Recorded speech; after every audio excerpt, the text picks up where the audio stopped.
प्रणाम करै छी समस्त मिथिलावासी के। हम मैथिली नीतू झा अहाँ सबके बीच एकटा सोहर गीत लऽ कऽ उपस्थित छी। तऽ सुनै सोहर गीत। आबथु ननद गोसाउनि बैसथु मरब चढ़ी रे। आबथु ननद गोसाउनि बैसथु पलंग चढ़ी रे।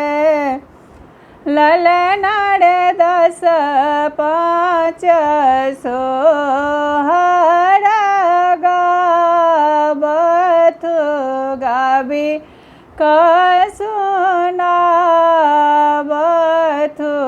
रे। ललना रे 10 5 सोहर गाबथु गाबी सुनाबथु रे।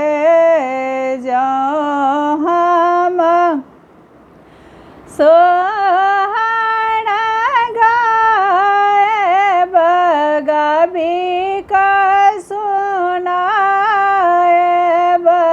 रे।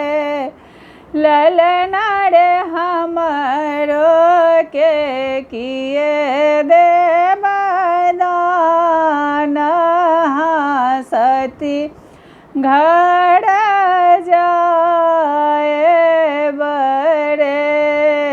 ललना रे हमरो के किए देब दान हँसते घर जाएब हे।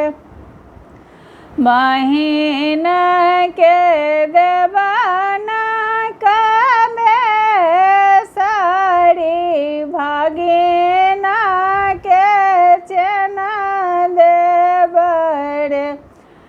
ललना रे बहनोइया के देब एगो घोड़ा हँसते घर जाएब रे। ललना रे बहनोइया के देब एगो घोड़ा हँसते घर जाएब रे। कहाँ पायब न कनक बेसारी कहाँ सच न पायब रे। ललना रे कहाँ पायब एगो घोड़ा कानैते घर जाएब रे।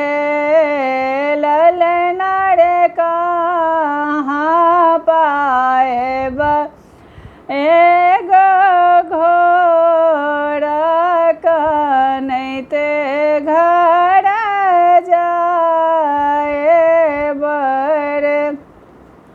ननदी बाहर भेली कनैते भागिन घर हँसैते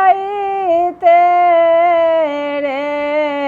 ललना रे बहनोइया बाहर भेल मुस्कैते की भने मुँह तोड़ल रे।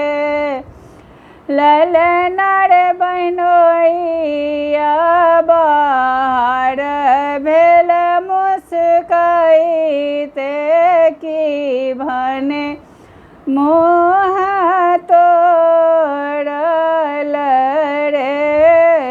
चुप रहो चुप रहो धानी की मोरा धानी